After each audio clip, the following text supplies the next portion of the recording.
The dining room wore its hush like a medal. Silver chimed on porcelain and then thought better of it. Chairs slid across the floor with the modesty of well-bred ghosts. Light poured down in a warm syrup that forgave faces money couldn't. Garlic floated through the air like a rumor you wanted to believe. At the edge of all that gloss, Chloe Bennett moved with a careful economy learned from double shifts and short months. Hands steady, smile reliable, feet that knew every knot in the rug by heart. The locket at her throat pressed its small cool circle against her skin, an anchor disguised as jewelry. Inside it, two girls laughed in a summer field that still smelled like freedom. Her other life lived in a two-bedroom walk-up that pretended it had three.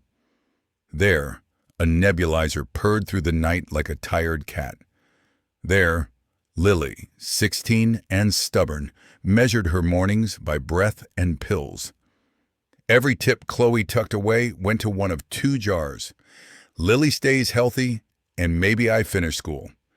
Lately, only the first jar had coins that made noise. Saturday nights meant heavy reservations and heavier expectations. The gilded spoon was full of voices shaved down polite and glassware that remembered its lines. The regulars spoke in the same admiring tones they used for their vintage cars. The staff moved like a string section tuned to somebody else's happiness. They arrived as if the door itself had been practicing for them. Sterling Carmichael walked in with a jaw carved to attention and the look of a man bored with everything he owned. On his arm, Beatrice drifted, jewelry doing the small flamboyant work of an orchestra's brass. Her perfume hit first, a white flower announcement that left little room for argument. Behind them trailed a handsome echo named Preston Hayes, all smooth laugh and eager eyes. The sort of man who agrees with you before you finish speaking. The young host, brave in his tie, bowed them to table 12, Chloe's section and the room's stage. She knew their kind before she'd set down a glass. The connoisseurs who reviewed the service more carefully than the food. She put on the smile she wore for difficult weather and approached with her best "we're all civilized here" voice. "Good evening, I'm Chloe. May I start you off?" "We'll need a moment," Sterling said, shooing the thought of her away with a flick. Perrier at 4 degrees. "And the lemon shaved, paper thin, not a whisper of pith," Beatrice added, looking over Chloe's uniform with the cool fascination a naturalist has for unlovely insects. Her gaze lingered on the locket and made a tiny face. "Sentimental," she noted, as if diagnosing a stain. Chloe retreated to the station. Ice bit her wrist pleasantly as she set the bottle to sweating just so. She sliced the lemon into translucent moons, pith on the cutting room floor. When she poured a taste, a ritual older than both of them, Sterling swirled, frowned, didn't sip. "Flat. My apologies," she said, exchanging the bottle like contraband. The second sighed as required. Sterling grunted, as if the world were finally behaving. Bread arrived in a basket that believed in itself, brioche and sourdough still warm with a memory of ovens. Preston prodded a slice with his fork. "Rustic," he said, hunting for the insult he hoped was hiding in the compliment. "Jenner does a focaccia that practically levitates." "We must manage expectations," Sterling announced at a volume that carried. "Charming neighborhood spot." Chloe made her specials sing in patient syllables. Scallops blushing in brown butter, steak coaxed into tenderness, sole with the steady grace of something that has survived pressure. "Stop," Beatrice said mid-scallop, palm up. "You're rushing. It is vulgar.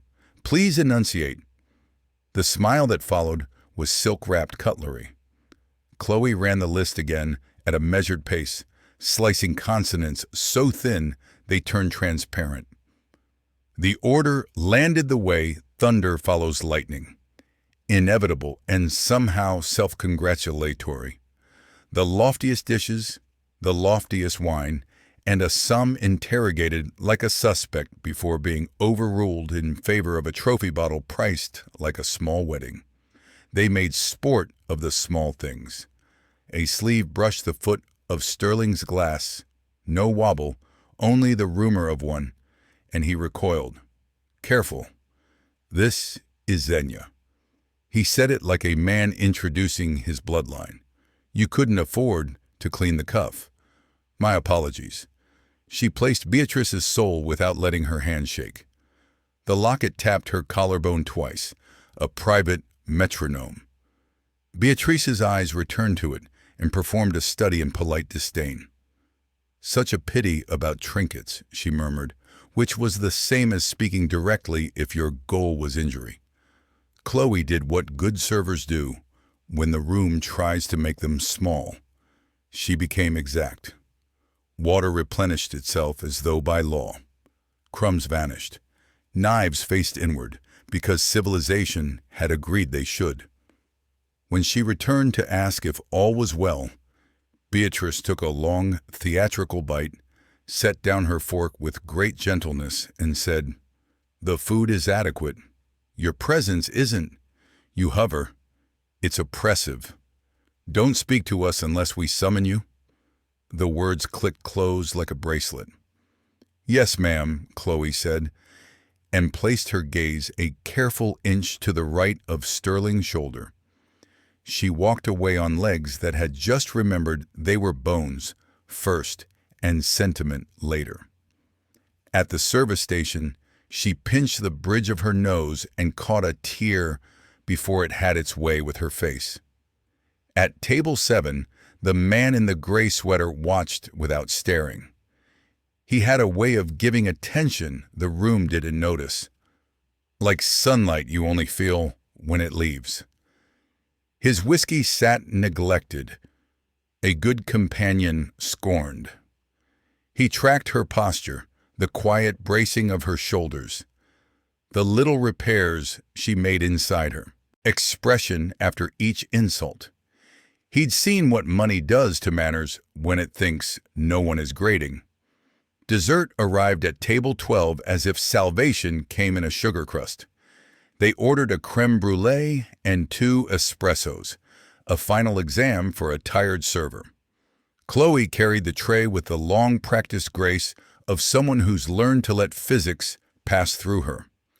Her mind did rent math while her body did choreography.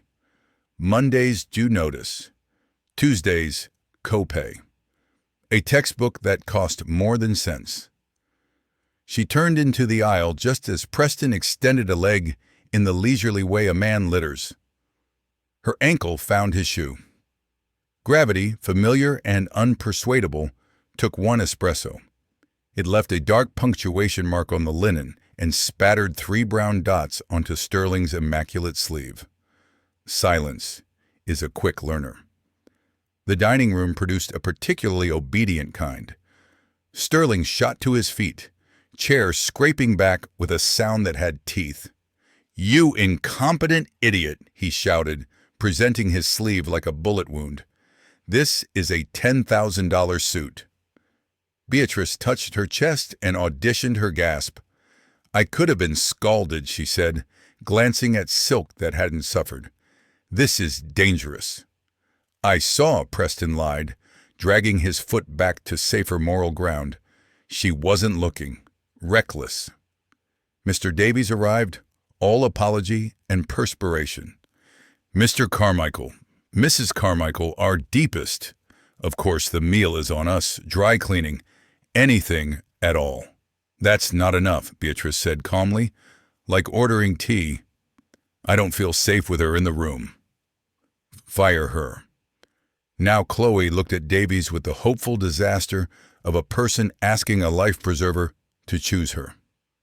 He did the familiar arithmetic, who complains louder versus who can be replaced, and found the solution a long time ago. He couldn't meet her eyes when he said, "Chloe, please collect your things. We'll mail your final check." Something cold slid down the back of her neck and settled where courage had been. She wanted to say, "Preston tripped me," or "It was an accident." She wanted to say, "I need this." She wanted to say, "Lily." But the words jammed in the doorway of her mouth and refused to move. "That won't be necessary," said a voice that sounded like it belonged to the room even though it hadn't spoken. The man from 7 laid his napkin down with the precision of a signature and stood. He didn't loom. He arrived. Sterling squared himself as if that might change the math. "Who are you?" "This isn't your concern." "It is," the man said, eyes moving from Sterling to Davies to Chloe, whose breath had forgotten the pattern. "I've been watching a young woman do her job with grace while you try to see how small you can make her. I saw the bottle swap you demanded, for show, the critique of her speech, the insult to her locket, and your friend's leg slide. You're not particular. You're cruel." "We're customers," Beatrice said, laughing faintly. "We received substandard service." "What you received," he answered, "was patience you didn't deserve." His tone cooled, like a lake in shade. "And you've been bullying staff in a place that's meant to be better." Sterling's voice rose to meet the ceiling. "Davies, remove this man and get rid of her, or I'll turn this restaurant into a parking lot and charge you to walk across it." Davies half turned, relieved to pass the burden, but the stranger's gaze pinned him to his job description. "You'll do neither," he said. "You've already failed the part where you protect your people." He turned back to the table. "You're mistaking me," he said quietly. "This has very little to do with me." He let that hang until curiosity leaned forward. "It has to do with my wife." Beatrice rolled her eyes. "The sentimental portion. Lovely. She loved this place," and he went on, "not for her, but for the room itself. She had the old-fashioned notion that character is revealed by how you treat people who can't do anything for you." Briefly, grief pulled his voice a half-step lower. "By that measure, you've failed." "Are you finished?" Sterling demanded. "Not quite," the man said. "When she died, I started fixing the small things she loved. A bookstore, a park bench. And about 6 months ago, this restaurant, Mr. Davies, lost a shade." Sterling's jaw worked. "You own this place?" "And a few siblings of it," he said mildly.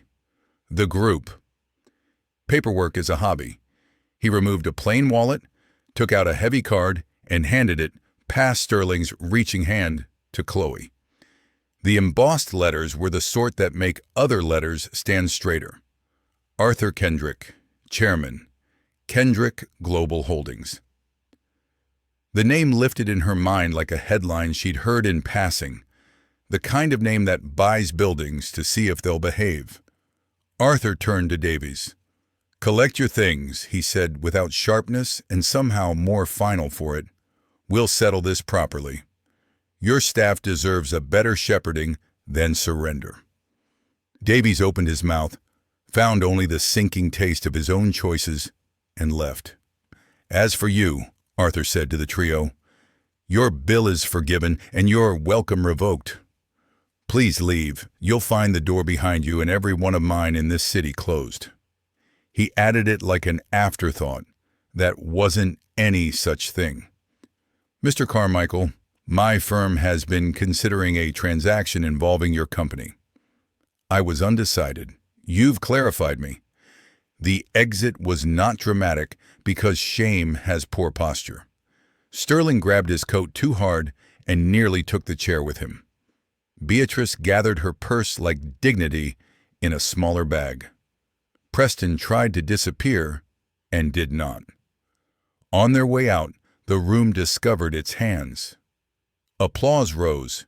Not noisy exactly, but certain. It washed through. Chloe, who stood bewildered and very upright, the tray still in her fingers like a shield. Arthur approached, and whatever force he'd used to rearrange the evening, he put gently away. "Are you all right?" he asked, voice turned down to private. Her nod came with tears that had waited politely for their cue. "Thank you," she managed, and the phrase was too small to carry what it owed. "You're welcome," he said. His eyes, steady, a deep lake color, flicked to the floor where her sketchbook had escaped in the commotion. He bent and picked it up, thumb careful not to smudge the charcoal. The page had opened to an old man's face, hands like knotted rope, eyes and patience from the same well. "Yours?" "It's nothing," she said, reflex tugging her toward modesty. "I just practice." "This isn't practice," he said. "This is testimony." He traced the air above the knuckles. "You didn't draw fingers. You drew time." She wanted to hide and to be seen, both at once, which is the oldest ache artists know. "I was supposed to be at RISD," she said, hurrying over the exposed places. "Then Lily got sick, and money makes choices before you do." He nodded in the slow way. People nod when they're counting the losses that made you. "My wife painted between shifts and called it a fair trade until it wasn't. She'd hate you carrying plates instead of brushes."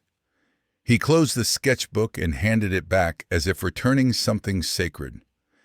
"If you can spare a few minutes, let's find coffee that doesn't require we pretend."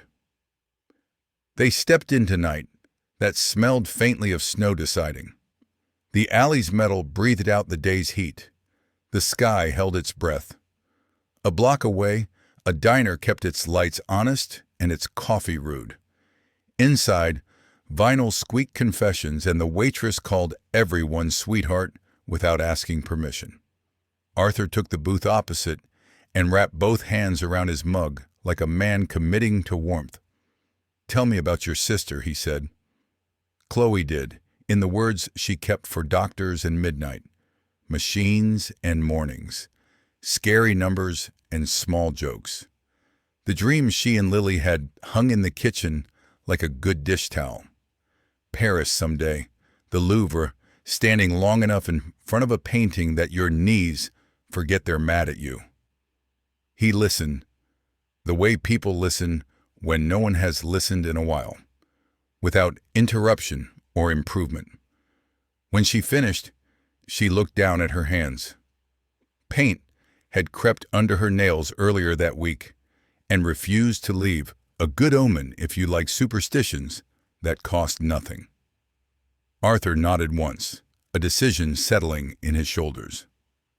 "My wife left me a job," he said. "Find the right people and get the world out of their way." He didn't say more yet. He didn't need to.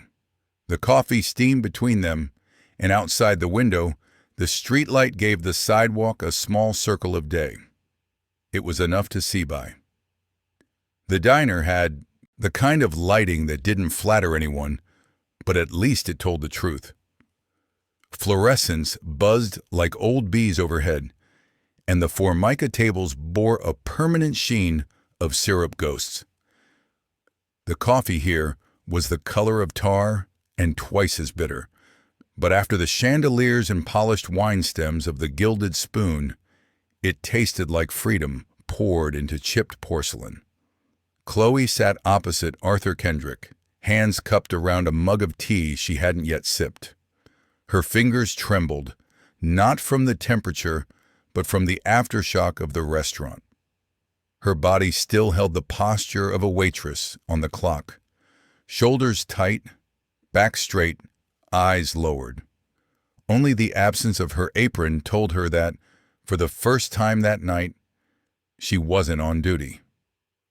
Arthur stirred his coffee absent-mindedly, though he hadn't added sugar. The small clink of spoon on ceramic punctuated the silence between them, steady as a metronome. His sweater looked even plainer under the neon diner lights, the cuff slightly frayed, as if he'd bought it before the world learned his name. He seemed almost relieved to blend into this shabby booth, like he belonged here more than he had in the room he technically owned. "Tell me about your sister," he said again, voice gentle, not coaxing, but patient, as though the words could wait all night if they had to. Chloe found herself exhaling for what felt like the first time in hours. She spoke haltingly at first, the words clumsy, but once she started, they carried their own momentum. She told him about Lily, 16 years old, whip-smart, with a taste for the worst science fiction movies on streaming, how she laughed until she couldn't breathe, and how terrifying that was, when her lungs were already a battlefield. She explained the nebulizer, the endless rounds of prescriptions, the sterile smell of hospitals that clung to her clothes after appointments. Arthur didn't interrupt. He didn't fill the pauses with sympathy or advice. He simply listened, his hands folded around his mug, his eyes steady and unflinching. It wasn't pity she saw in them, but something quieter, sturdier. Recognition.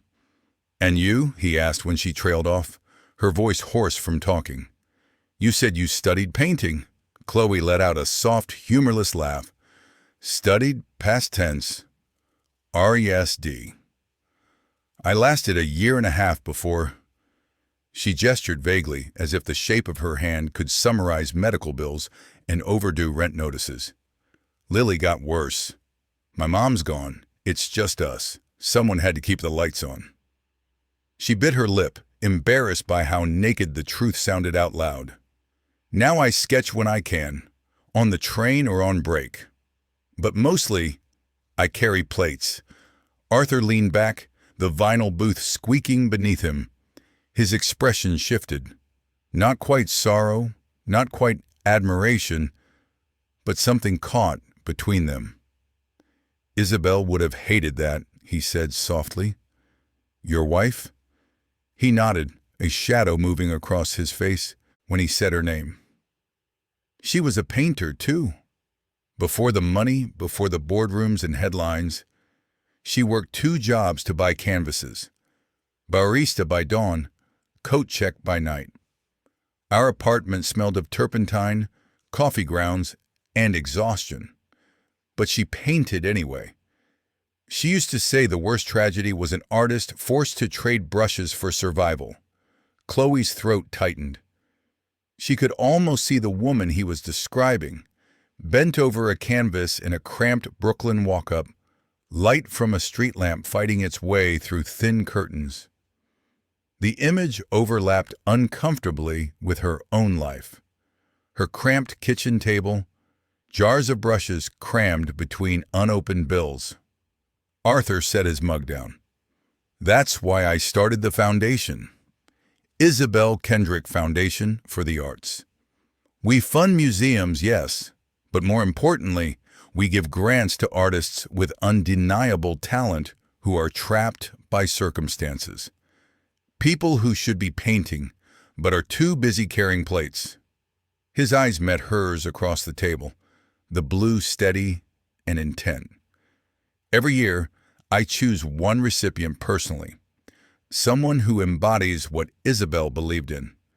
Someone with talent, yes, but also resilience, kindness, dignity under fire. It's called the Founder's Grant." Chloe blinked at him, sure she'd misheard. "You're saying I haven't awarded it for 2 years," he interrupted gently. No one felt right. Until tonight. The diner air thickened around her. The clatter of forks on other tables seemed to fade. Her hands went clammy on the mug. "Mr. Kendrick, I don't—" "Arthur," he corrected softly. "And yes, you. Tuition, materials, living expenses, everything covered. You'll return to RISD, or whichever program you choose, with no distractions but the work itself. That's what Isabel would want." Chloe stared at him, words tangling in her throat. The world tilted in her vision, the sticky diner floor suddenly too small to hold the weight of what he'd said. For a moment she thought she might cry again, but the tears clung stubbornly to her lashes. Arthur reached into his coat and pulled out a slim, dark checkbook. The gesture was quiet, almost old-fashioned. He clicked a pen, wrote quickly, and tore out a page. "But I know that even with school secured, you won't be able to focus if you're worrying about your sister." He slid the paper across the table, face down. Chloe hesitated before turning it over. When she did, her breath hitched so sharply it hurt. The number stared back at her with too many zeros, a language she didn't speak.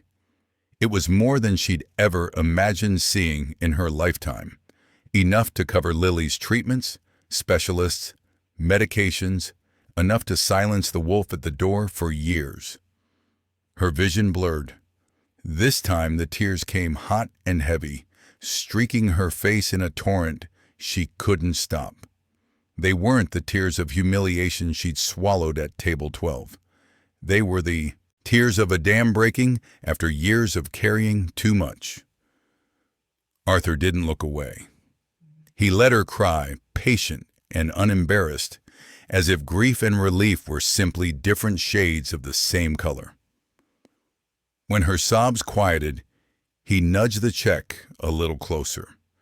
"It isn't charity," he said gently. "It's an investment in your peace of mind." Isabel would have insisted Chloe clutch the paper with trembling hands, still half convinced she would wake up and find herself back in the kitchen of the Gilded Spoon, balancing a tray under the Carmichael's gaze. But the smell of frying bacon and burnt coffee grounded her. This was real. The man across from her, in his frayed sweater, had just dismantled her entire burden with a few strokes of a pen. She tried to speak, but gratitude knotted her throat. The only words that escaped were hoarse and small. "Thank you."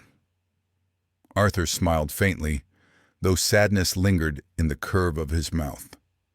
"Now go be the artist you were meant to be," he said. For the first time in years, Chloe let herself imagine it, not as a fragile daydream, but as something solid and possible. She pictured herself in a sunlit studio, brushes in hand, the air smelling of oil and canvas instead of garlic and disinfectant.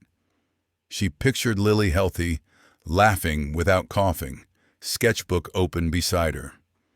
And in the center of it all, she saw the cerulean blue of Arthur Kendrick's eyes, steady as the sky, telling her it was no longer foolish to hope.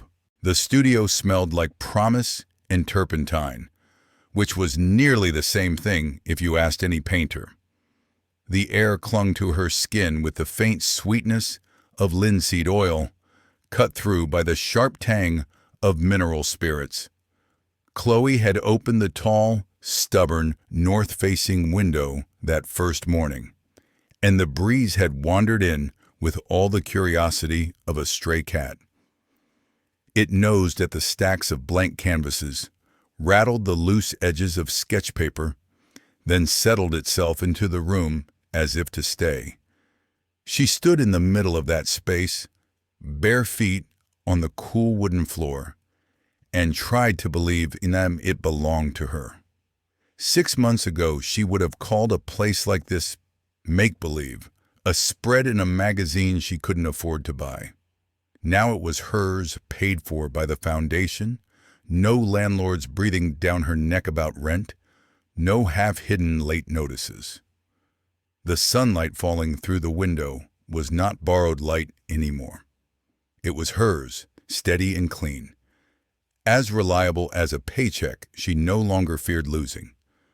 The brushes on her table still carried the ghosts of old colors.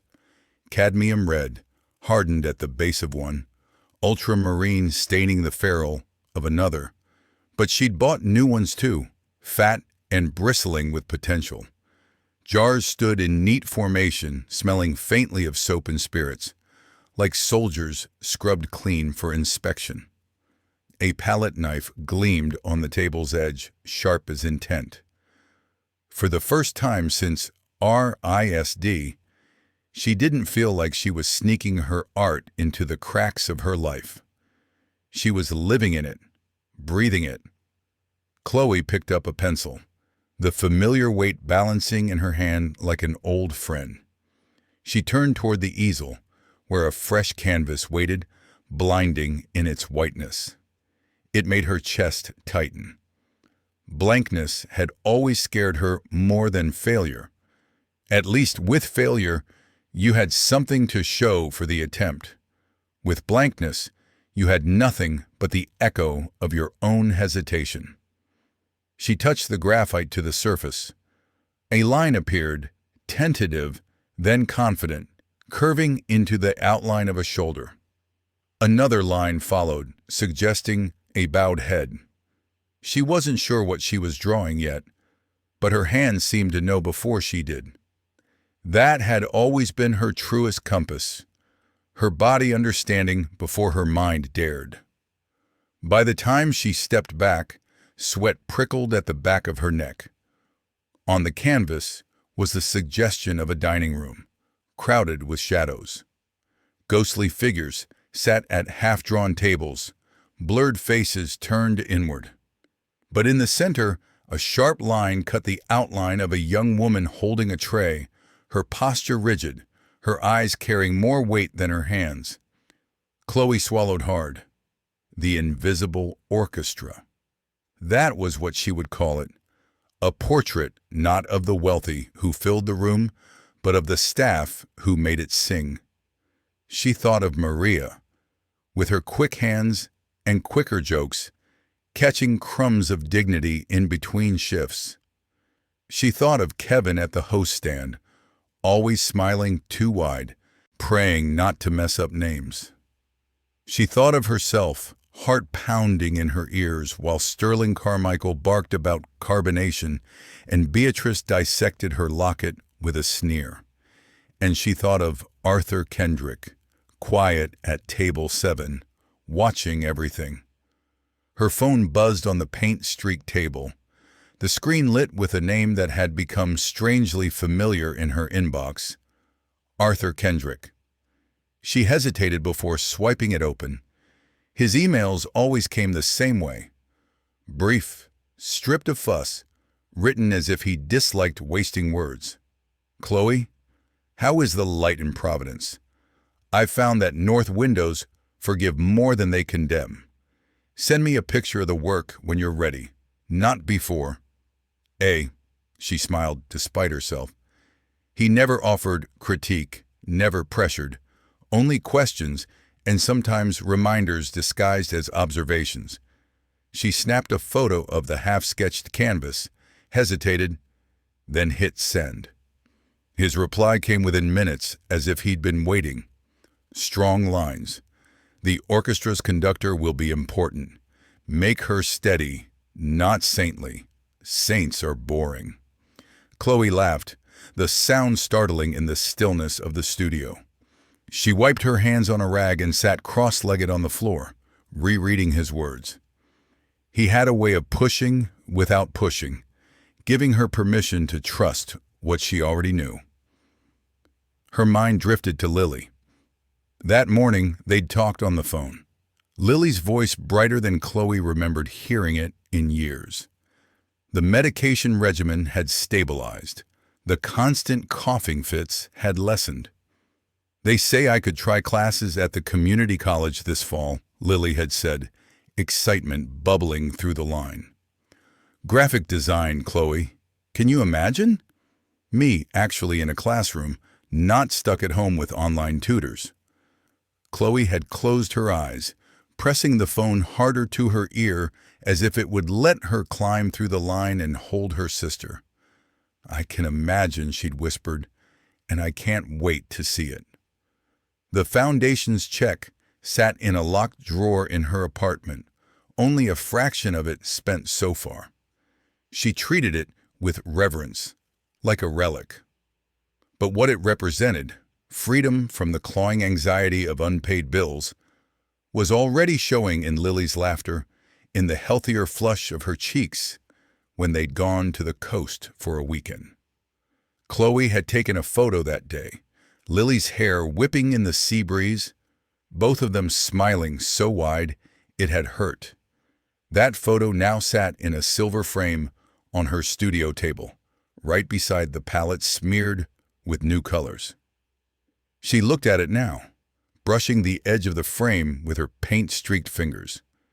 For years, her art had been about escape. Now, it was about witness, about making sure no one looked past the invisible again. The days began to find a rhythm. Mornings were for sketching, afternoons for painting, evenings for cleaning brushes and pacing the studio floor.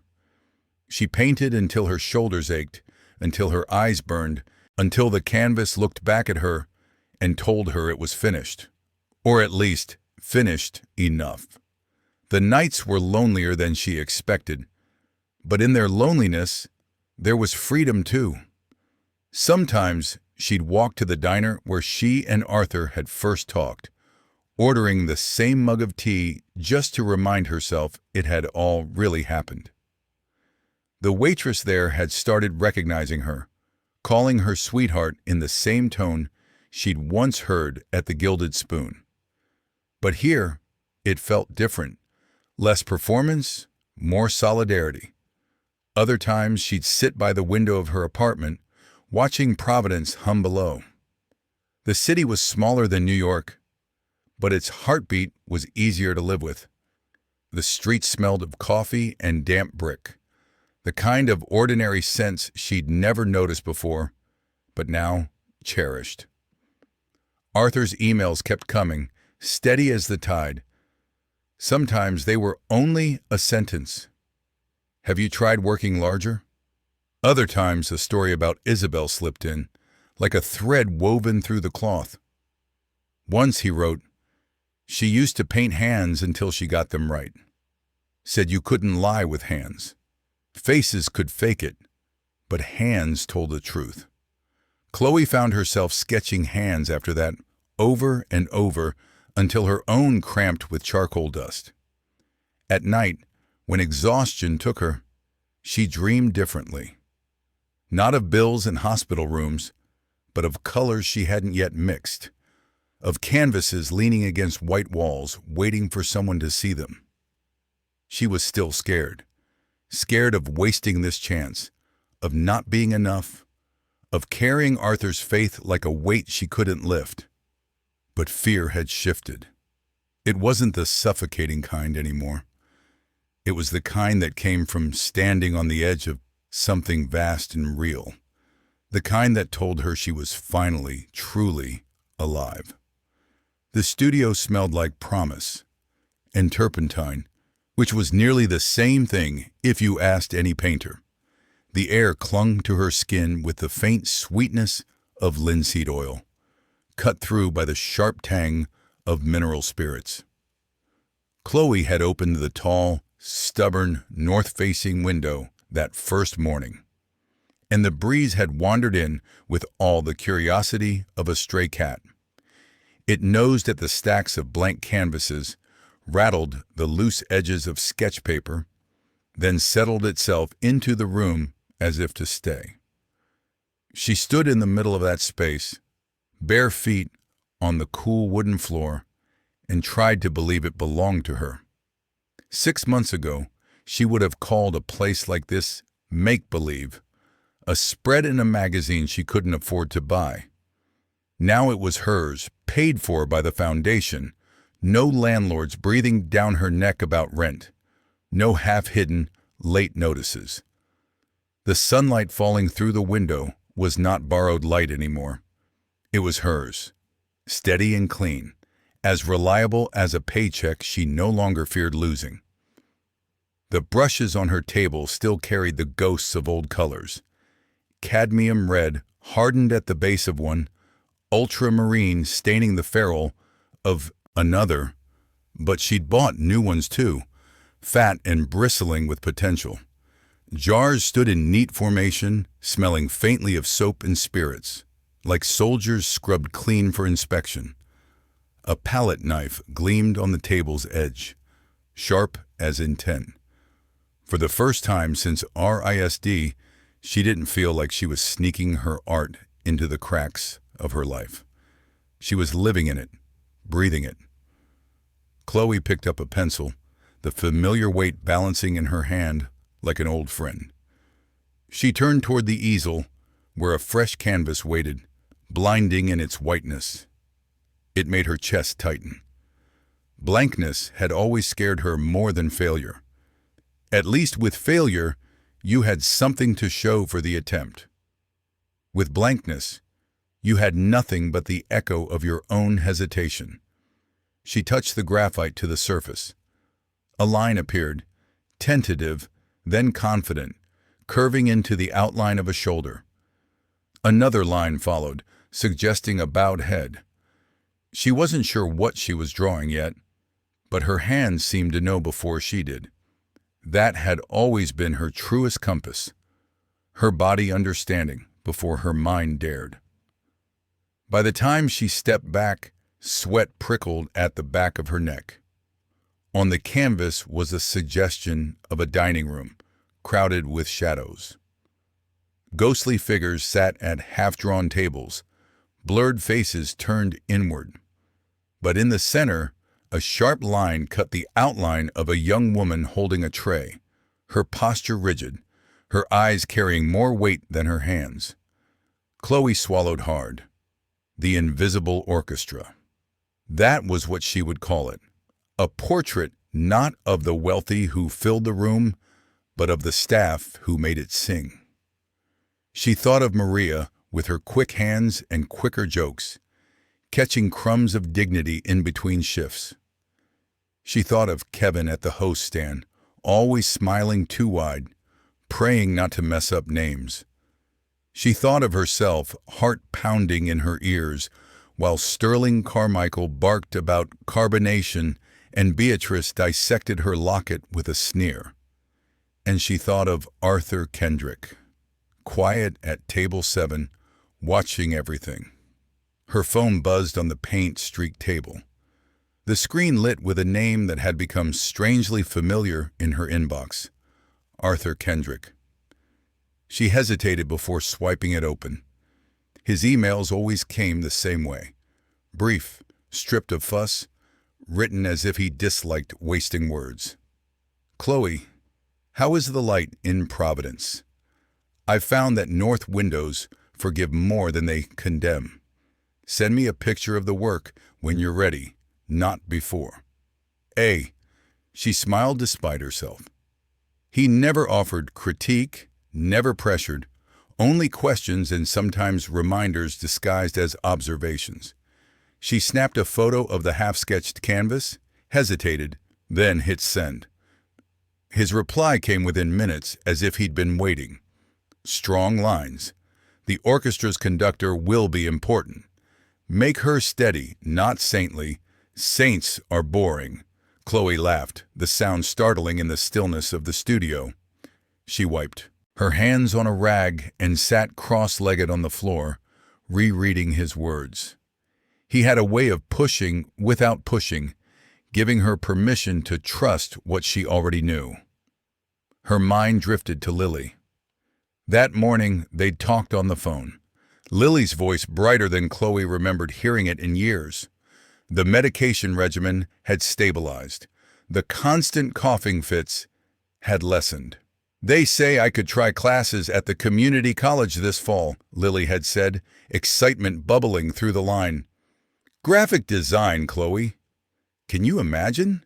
Me actually in a classroom, not stuck at home with online tutors. Chloe had closed her eyes, pressing the phone harder to her ear as if it would let her climb through the line and hold her sister. I can imagine, she'd whispered, and I can't wait to see it. The foundations check sat in a locked drawer in her apartment, only a fraction of it spent so far. She treated it with reverence, like a relic. But what it represented, freedom from the clawing anxiety of unpaid bills, was already showing in Lily's laughter, in the healthier flush of her cheeks when they'd gone to the coast for a weekend.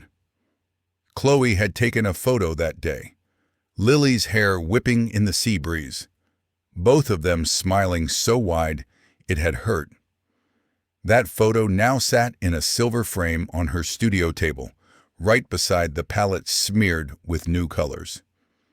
She looked at it now, brushing the edge of the frame with her paint-streaked fingers. For years, her art had been about escape. Now it was about witness, about making sure no one looked past the invisible again. The days began to find a rhythm. Mornings were for sketching, afternoons for painting, evenings for cleaning brushes and pacing the studio floor. She painted until her shoulders ached, until her eyes burned, until the canvas looked back at her and told her it was finished, or at least finished enough. The nights were lonelier than she expected, but in their loneliness, there was freedom too. Sometimes she'd walk to the diner where she and Arthur had first talked, ordering the same mug of tea just to remind herself it had all really happened. The waitress there had started recognizing her, calling her sweetheart in the same tone she'd once heard at the Gilded Spoon. But here, it felt different. Less performance, more solidarity. Other times she'd sit by the window of her apartment, watching Providence hum below. The city was smaller than New York, but its heartbeat was easier to live with. The streets smelled of coffee and damp brick, the kind of ordinary scents she'd never noticed before, but now cherished. Arthur's emails kept coming, steady as the tide. Sometimes they were only a sentence. Have you tried working larger? Other times, a story about Isabel slipped in, like a thread woven through the cloth. Once he wrote, "She used to paint hands until she got them right. Said you couldn't lie with hands. Faces could fake it, but hands told the truth." Chloe found herself sketching hands after that, over and over, until her own cramped with charcoal dust. At night, when exhaustion took her, she dreamed differently. Not of bills and hospital rooms, but of colors she hadn't yet mixed, of canvases leaning against white walls, waiting for someone to see them. She was still scared, scared of wasting this chance, of not being enough, of carrying Arthur's faith like a weight she couldn't lift. But fear had shifted. It wasn't the suffocating kind anymore. It was the kind that came from standing on the edge of something vast and real, the kind that told her she was finally, truly alive. The train to Boston clattered like a long joke about punctuality, rattling through towns whose names Chloe barely caught. She sat with her sketchbook open on her knees, pencil moving in small restless lines, sketching the blurred reflection of strangers in the window glass. She had been invited, the word still tasting foreign, to show her work at a small gallery alongside painters who had resumes longer than her rent receipts. The invitation had arrived on heavy cardstock, embossed, smelling faintly of glue and money. She turned it over 3 times before daring to believe it wasn't a mistake. Now, with each mile of track, her stomach tied itself into a fresh knot. She pressed her thumb against the graphite on the page, smudging the lines into shadow. "Imposter," the word whispered. She shoved it back, line by line. When she arrived, the gallery was all white walls and polished concrete, the air perfumed faintly with expensive flowers that looked like they were bred in laboratories. Her painting, The Invisible Orchestra, hung under careful lighting, its varnish catching the glow. A small placard bore her name. People leaned close, murmuring words she couldn't quite catch, nodding as if they understood some truth she had only just begun to articulate. A man with a silver beard approached, glass of wine in hand. "You've caught something," he said, gesturing vaguely toward the canvas. "The diners look spectral, like they could vanish. Was that deliberate?" Chloe's throat tightened. She wanted to vanish herself. "Yes," she said finally. "It was." The man nodded sagely, as if she'd confirmed his theory, and moved on.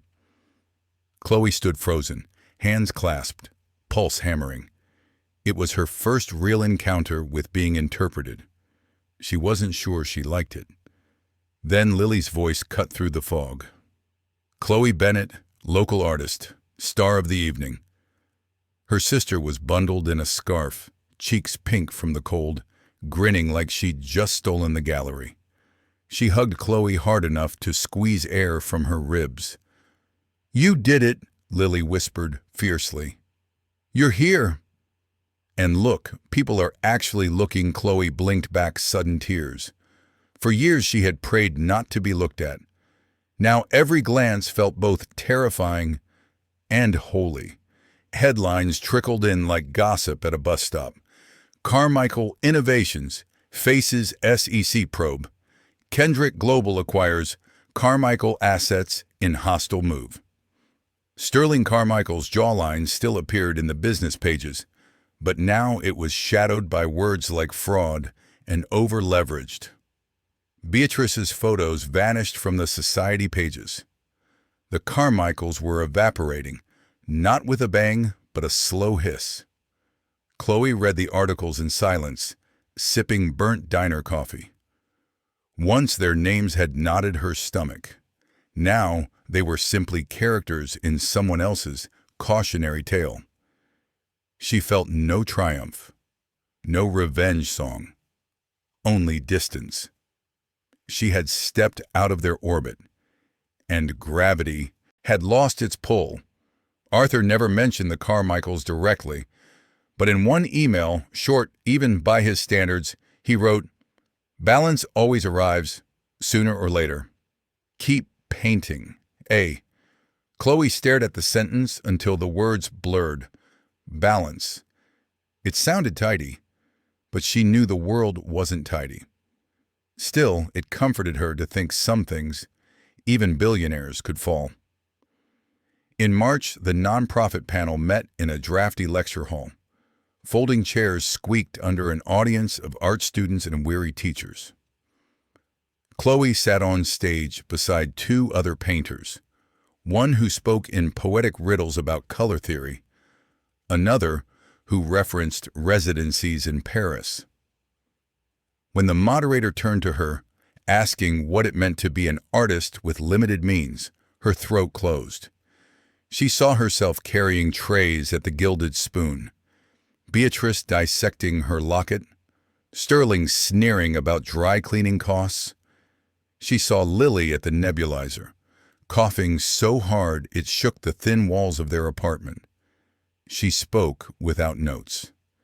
"It means you don't get to separate your art from your life. Every brushstroke is paid for twice, once in paint, once in exhaustion. But maybe that's not a weakness. Maybe that's what gives it weight." The room went quiet. Students leaned forward, eyes wide. For a moment, Chloe forgot to be afraid. Her words had landed somewhere. Afterward, a young woman approached, clutching a sketchbook to her chest. "I worked nights at a grocery store," she said. "I thought I was too tired to make anything. But hearing you..." She trailed off, eyes shining. Chloe smiled, warmth blooming through her. "Tired art is still art," she said. "Sometimes it's the truest kind." The first time she sold a painting, it was to a couple who smelled faintly of lavender and old books. They stood in front of her canvas for nearly an hour, whispering. Finally, the woman turned, cheeks flushed. "We'd like to buy it." "For our dining room," Chloe stammered, heat rushing to her face. She tried to protest. "Are you sure? It's not even that good." But the gallery director cut her off smoothly, sliding forms across the desk. When the check cleared, Chloe stared at her bank app in disbelief. The number glowed like a miracle, not as large as Arthur's gift, but this one carried a different weight. She had made something from nothing, and the world had decided it was worth keeping. She called Lily, voice trembling. "I sold one." Her sister shrieked through the phone, coughing with laughter. "Do they know it's not scratch and sniff?" "You're officially a professional." Chloe laughed too, tears pricking her eyes. She sat on the studio floor, back against the wall, letting the joy wash over her. For once, survival wasn't the only currency. Arthur visited the studio one rainy afternoon. The windows blurred with drizzle, the room smelling of damp wool and turpentine.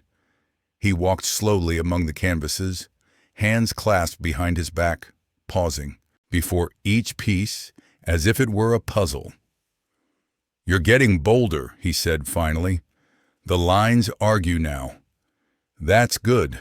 Art should argue. Chloe wiped her hands on a rag, heart pounding. His presence filled the room differently than anyone else's. Not because he was Arthur Kendrick, billionaire, but because he looked at her work as if it mattered. "Sometimes I worry it's too much," she admitted. "Too much is better than not enough." He turned, eyes steady. Restraint can wait. Voice can't. She wanted to thank him, to tell him how his belief had changed everything. But the words stuck. Gratitude, she had learned, could feel like a chain as much as a gift. Instead, she nodded, gripping the rag until her knuckles whitened. Arthur seemed to sense the weight between them. He picked up his coat, draped it over his arm. "Keep painting," he said simply, and left. The room felt both emptier and fuller for his absence. That night, Chloe wrote in her journal, "I owe him everything. I owe him nothing. I don't know how to carry both." She closed the notebook, set it aside, and turned back to the canvas. The only answer she trusted was the brush. The spring thaw in Providence came like a drunk uncle at a wedding, late, noisy, and leaving puddles where nobody wanted them. Streets were streaked with grit and half-melted snow, the air raw but carrying the faintest whiff of something green pushing its way back. Chloe walked with her coat unbuttoned, canvas tote banging against her hip, heading toward the studio that had quickly become more home than her apartment. Her shoes left muddy arcs across the gallery floorboards, and she winced, wiping them half-heartedly on the mat. She had a solo showcase looming in 3 weeks, and mud on the floor felt like bad luck. The canvases lined along the walls were restless company. Half-finished faces peered from shadows, brushstrokes dried mid-argument. She dropped her bag, rolled her shoulders, and stood before the largest piece, a sprawling mural of waitstaff caught mid-motion, trays balanced like planets, eyes sharp with exhaustion. She'd been dragging paint across it for weeks, scraping, repainting, muttering curses under her breath. Tonight the figures seemed to sneer at her hesitation. "Don't look at me like that," she muttered, jamming her brush into cadmium yellow. The bristles squealed across the canvas. Underneath her irritation lurked a familiar current. Fear that she wasn't enough. Fear that she was only here because Arthur Kendrick had decided she should be. The thought tasted metallic. She squeezed her brush tighter, forcing herself to remember every hour at the Gilded Spoon, every tray carried, every insult swallowed. Those hours had bought her this voice too. When the door creaked open, she jumped. Lily leaned against the frame, scarf slipping from her shoulders, grinning. "You talk to them now? Should I leave you and the painting alone?" Chloe laughed, half relief, half embarrassment. "You're early." "Caught an earlier train." "Wanted to surprise you." Lily limped in, her breath a little shallow but steadier than Chloe remembered from their old apartment days. She sank onto a paint-stained stool, eyes darting across the canvases. "Chloe, you've built a world here." Chloe poured her sister tea from the chipped pot she kept on the hot plate. The smell of bergamot mingled with turpentine. She watched Lily sip, cheeks flushed with health, and felt an ache of gratitude sharp as a knife. "I don't know if I built it," she said quietly. "Maybe it just waited until I could see it." 2 days later, the gallery director stopped by with a stack of glossy proofs for the exhibition catalog. His cologne left the studio smelling like polished cedar. He laid out the pages, photographs of Chloe's work, her name in serif type, and a short biography that made her sound like a phoenix rising from kitchen grease. "Is this true?" she asked, tapping the line about the founder's grant. The director shrugged, slick smile in place. "It's part of the story. Collectors like patrons." It reassures them. Chloe felt heat rise to her cheeks. "It makes it sound like I'm just lucky," he offered smoothly. "Luck sells too.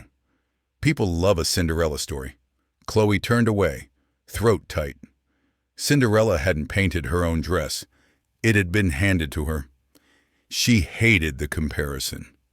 That night she scrubbed the studio sink until her knuckles burned, as if she could scour off the implication that she was merely a byproduct of Arthur's generosity. The night of the showcase arrived with sleet-rattling windows and guests arriving in wool coats that steamed in the heat. The gallery hummed with the clink of glasses and the low drone of cultured voices. Chloe stood near the entrance, dressed simple black, hair pulled back, palms sweating despite the chill. Each guest who paused before her canvases felt like a jury. Lily hovered close, whispering encouragement. "They're staring because it's good. Not because you got spinach in your teeth." Chloe exhaled a laugh, grateful. But the nerves didn't leave. She drifted toward her largest piece, the invisible orchestra, and found Arthur Kendrick already standing there, hands behind his back, gaze fixed. He wore his usual gray sweater, stubborn against the sea of tailored suits.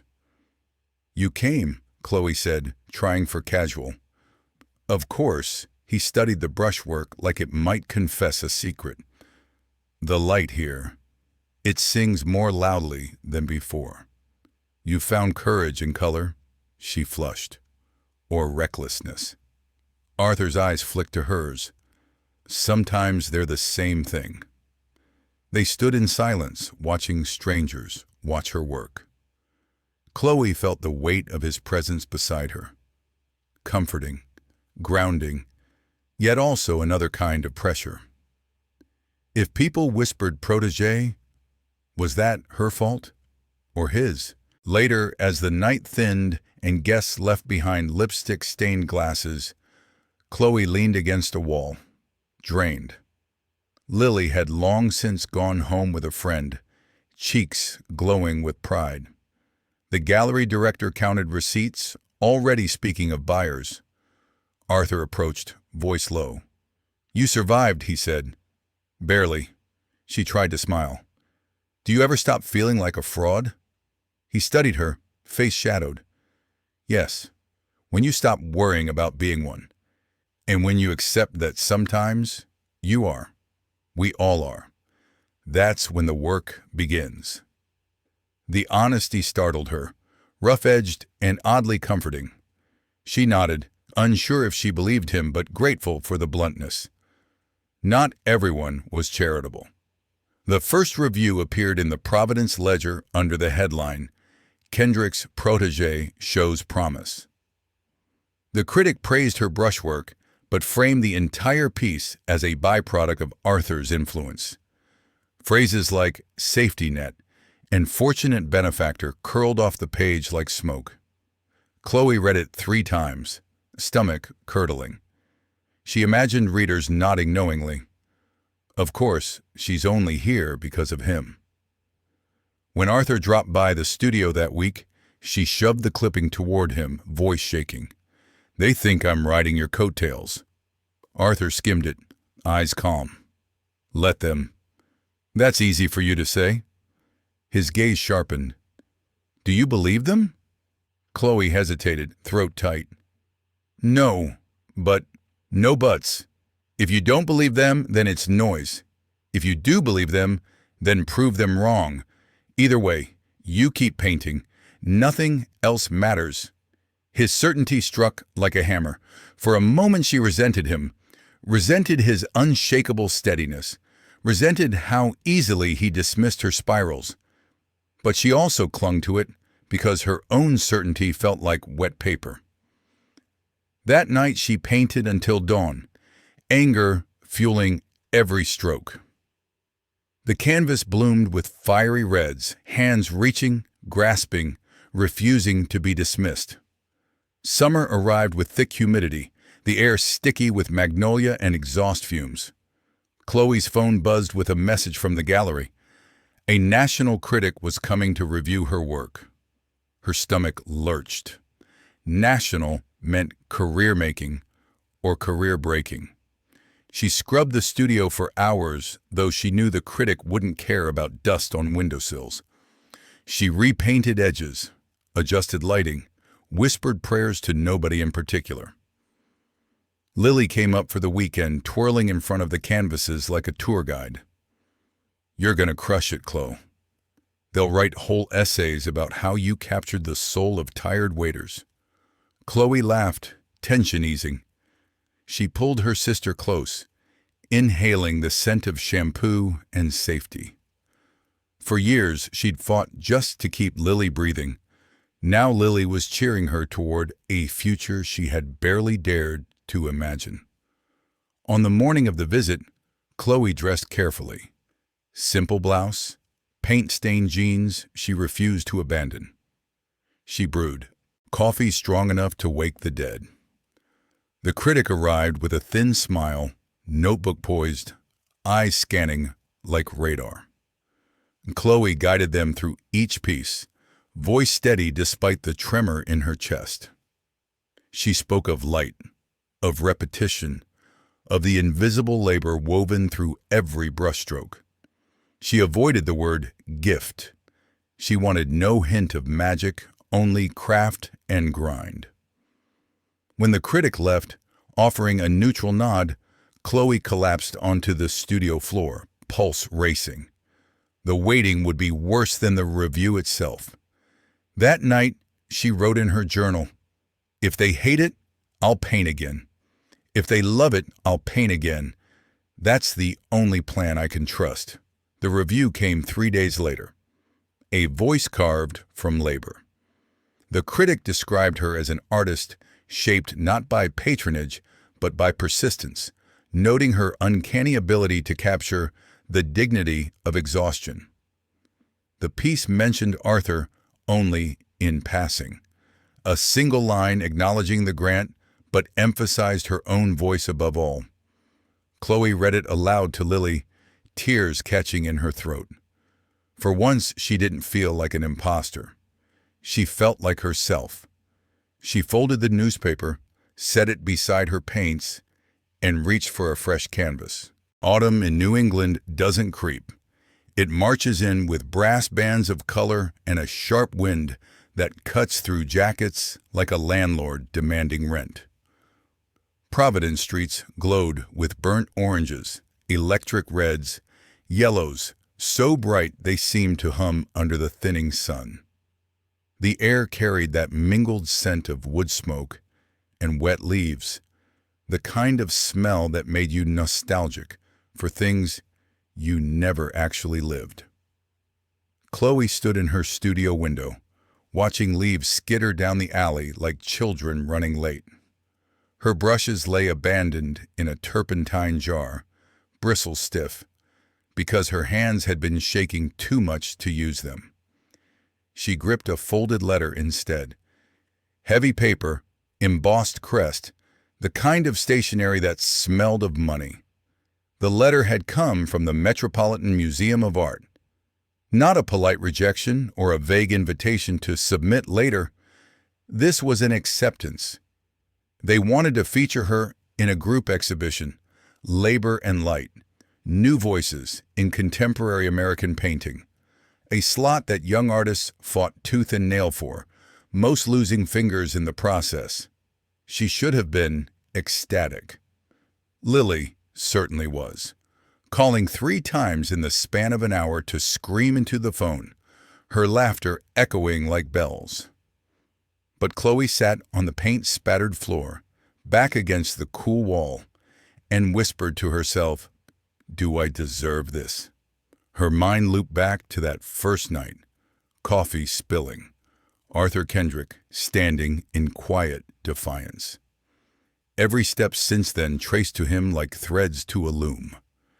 Was she weaving her own tapestry, or was she a pattern stamped from his machine? Arthur visited the studio later that week, gray sweater as always, though his hair had grown a little longer, silver threads catching the light.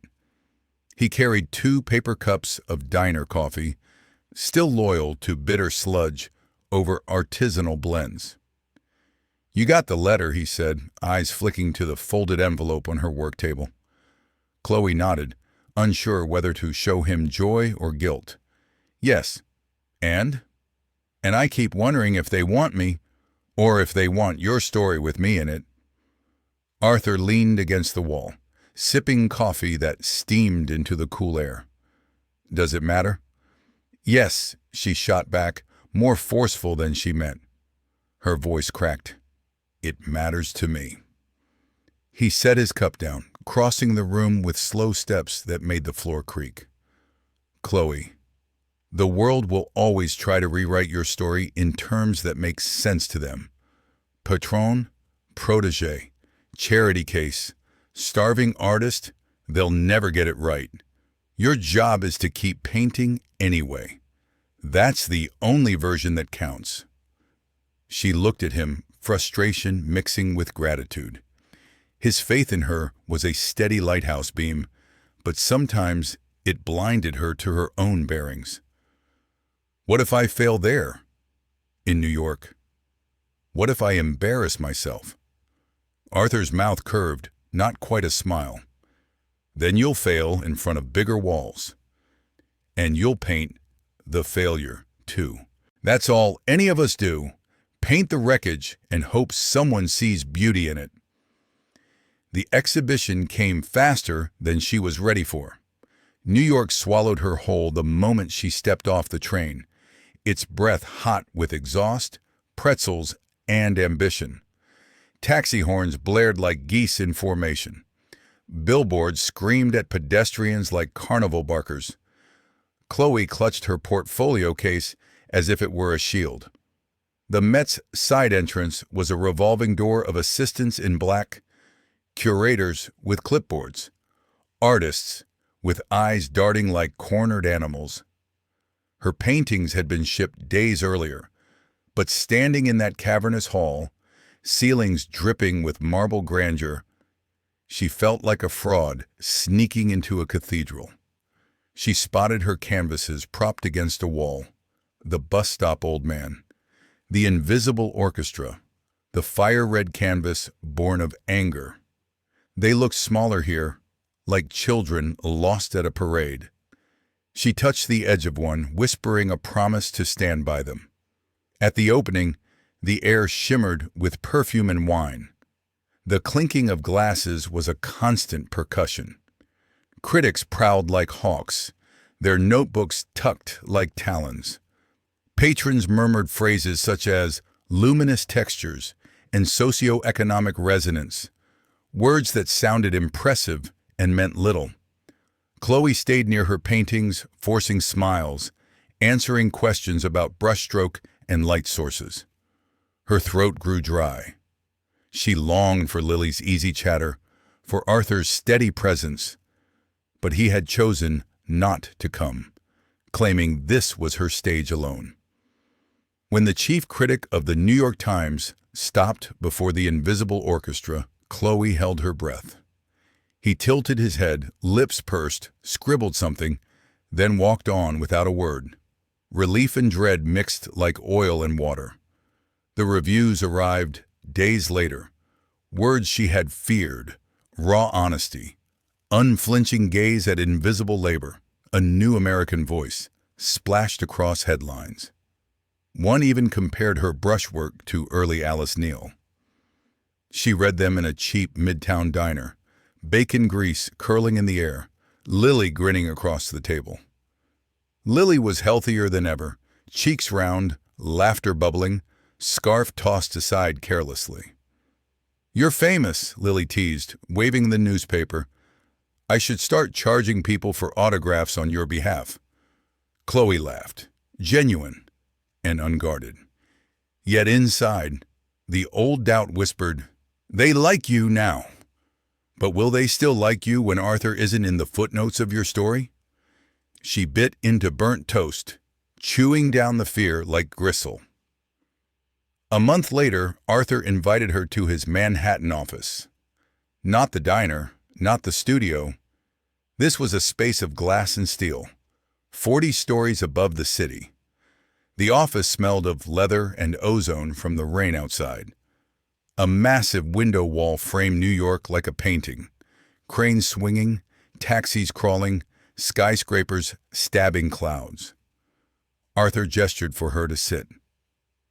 On the desk, neat stacks of documents and a framed photo of Isabel, paint smudges still visible on her cheek in the picture.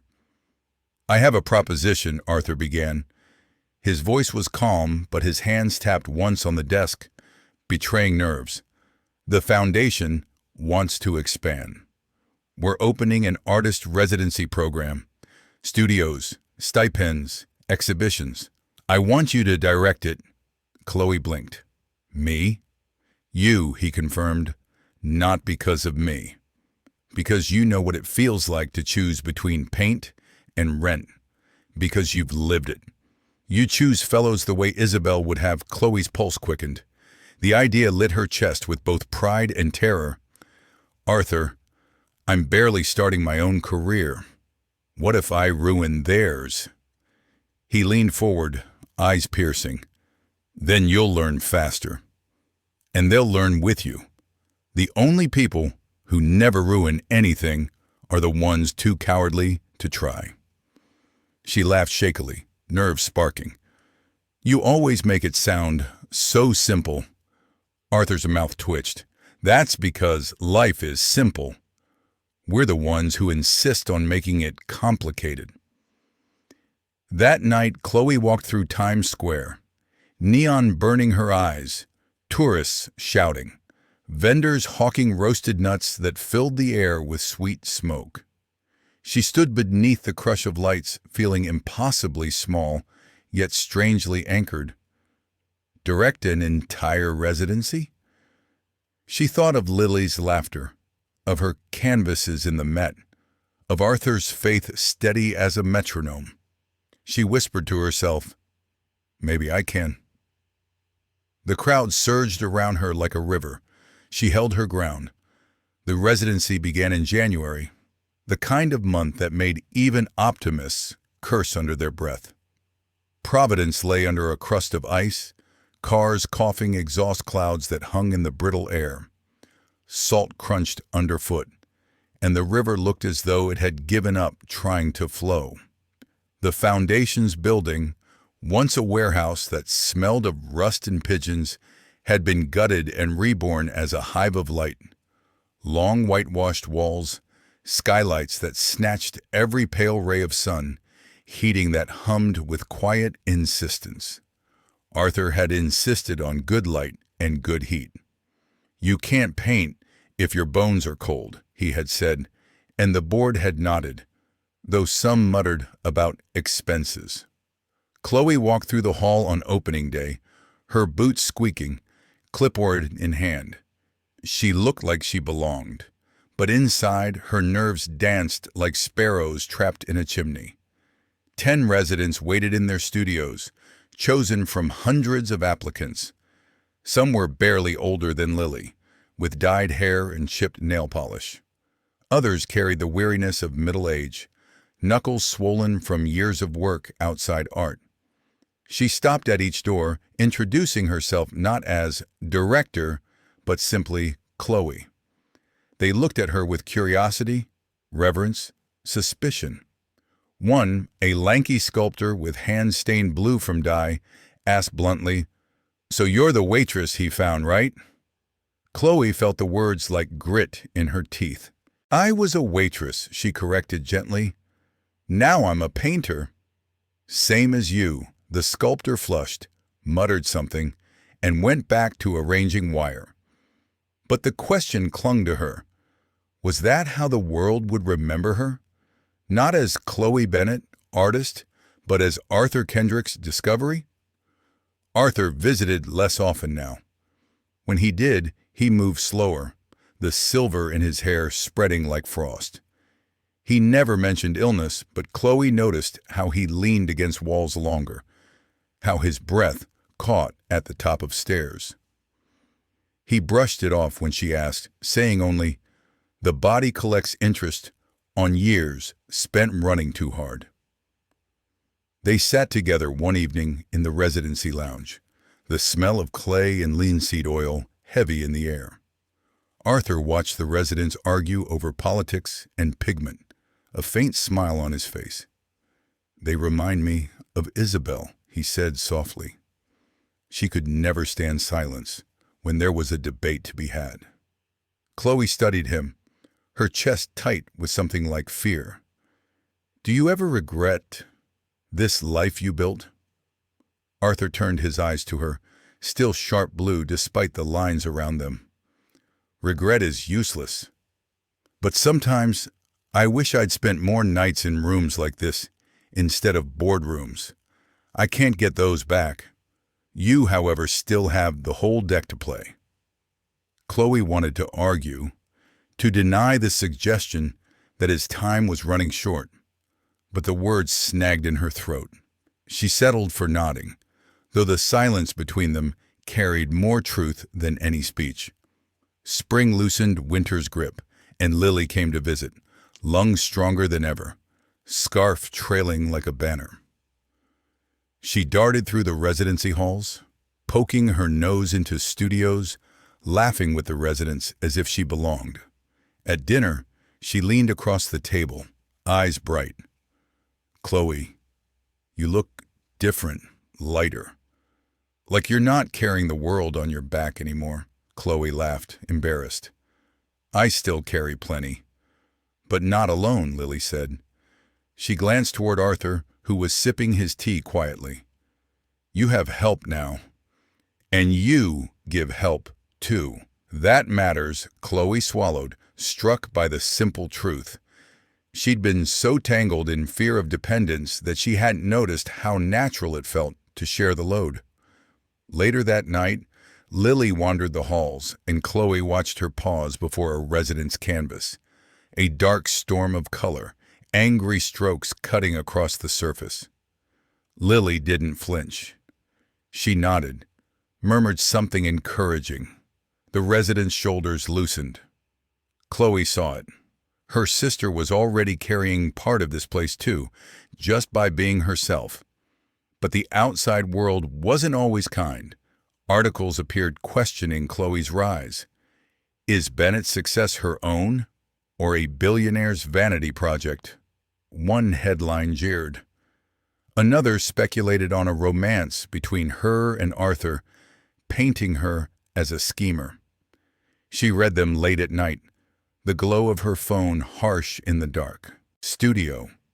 The words lodged like splinters.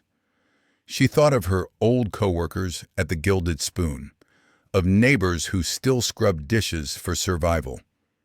Did they think she'd been lifted by luck alone?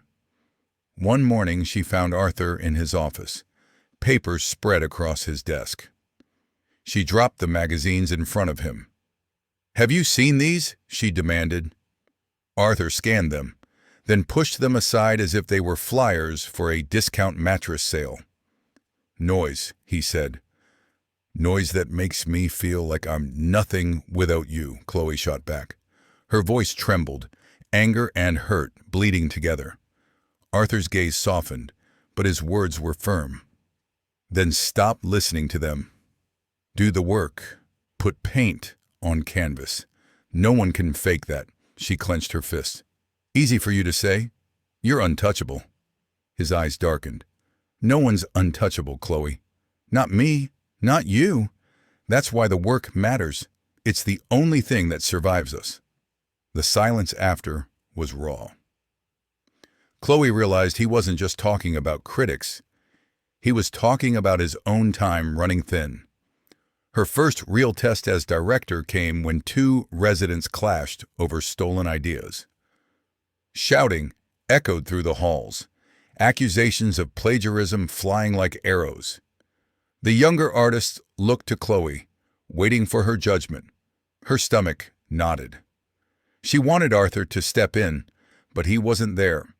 It was her decision. She listened, separated fact from fury, then gathered both artists in her office. She made them speak their truths, made them listen in return. By the end, no one was fully satisfied, but the storm had passed. The residency survived. That night, Chloe painted with furious energy, colors bleeding into one another, her brush carving certainty from chaos. When dawn broke, she stood back and saw herself in the canvas. Not Arthur's protégé, not a waitress in borrowed dignity, but Chloe Bennett, artist and leader. Months blurred into a rhythm. Teaching, painting, mentoring, late-night phone calls with Lily, who spoke of classes, dates, dreams. Critics still barked, but their voices grew faint compared to the laughter in the residency halls, the clatter of brushes, the stubborn persistence of art. Arthur grew frailer, his visits less frequent, but his eyes never lost their sharp light. One evening he walked slowly through the studios, pausing at Chloe's canvas. "You found your voice," he murmured. Chloe looked at him, throat tight. "Because of you." He shook his head. "No. Because you finally believed in it yourself." Arthur passed quietly one spring morning in his sleep, a book by his bed and Isabel's painting above him. The news rippled through the residency like a cold wind. Chloe stood before the residents, her voice steady despite the ache in her chest.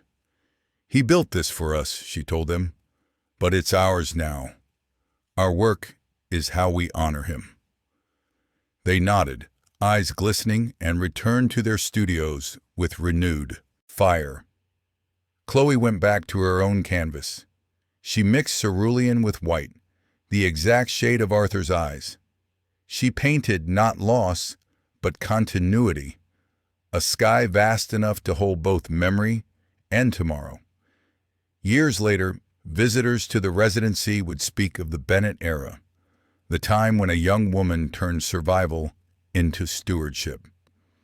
They'd tell the story of the waitress who became an artist, then a leader, not because a billionaire saved her, but because she chose to lift others once she herself was lifted. But in Chloe's mind, the story was simpler. She remembered a night of spilled coffee, cruel laughter, and one man rising quietly to say, "That won't be necessary." She remembered Lily's laughter echoing down paint-stained halls. She remembered the weight of a brush in her hand, steady at last. In the end, it wasn't wealth or headlines that defined her. It was the work, the paint, the light, the belief that no one, waitress or billionaire, was ever invisible, not if you look closely enough. And so she painted, day after day, the studio windows wide to the changing sky, each canvas a testament not to debt or chance, but to her own unshakable voice.